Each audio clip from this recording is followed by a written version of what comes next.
The gold and silver pawn shop is pretty much a family business, but after years and years of hanging out around the Harrisons, Chum Lee became a part of the family, despite his obvious lack of expertise and tendency to mess things up.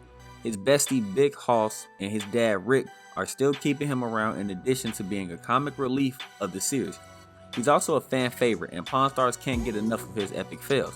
This popular reality show told us almost everything we needed to know about Chum, but there's still a few things he's managed to keep hidden and behind the scenes. So let's take a look at the things that you didn't know might get Chum Lee fired. But before we do that, make sure to like the video if you enjoy Pawn Stars and subscribe to our channel. Now Rick wants Chum Lee fired, telling Chum Lee, "You know you're not allowed to play with it," in reference to the sword. And Chum replies, "First off, this is no longer your sword because I sold it." Now Chum Lee has millions of fans around the world, but Rick Harrison isn't one of them. Chum's reckless behavior rubs him the wrong way, and it's the root of the animosity between the two men who have never really seen eye to eye. And it doesn't take a genius to realize Chum Lee didn't get the job because he's an expert. He got the job because he's a childhood buddy of Rick's son Corey, and their long-standing friendship is the reason why Chum started working at the store. He was usually behind the counter at the beginning, but once the Harrisons started developing the show, they asked him to join him in the front of the camera. Now, if he was working anywhere else, Chum Lee would have been fired by now, but the popularity of Pawn Stars made that practically impossible.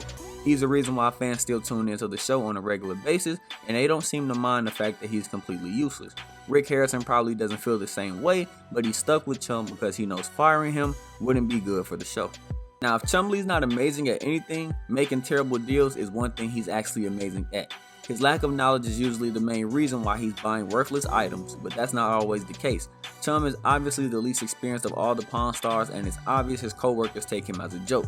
Even his childhood friend Big Hoss often makes fun of his incompetence and lack of intelligence, just like everyone else. That's the reason why Chum has an enormous hunger for approval and acceptance, and it cost him a lot in the past. Trying to impress his bosses by buying amazing items usually backfired in Chum Lee's case. He ended up acquiring fake or worthless artifacts and hoped Rick Harrison would give him a pat on the back, but that never happened.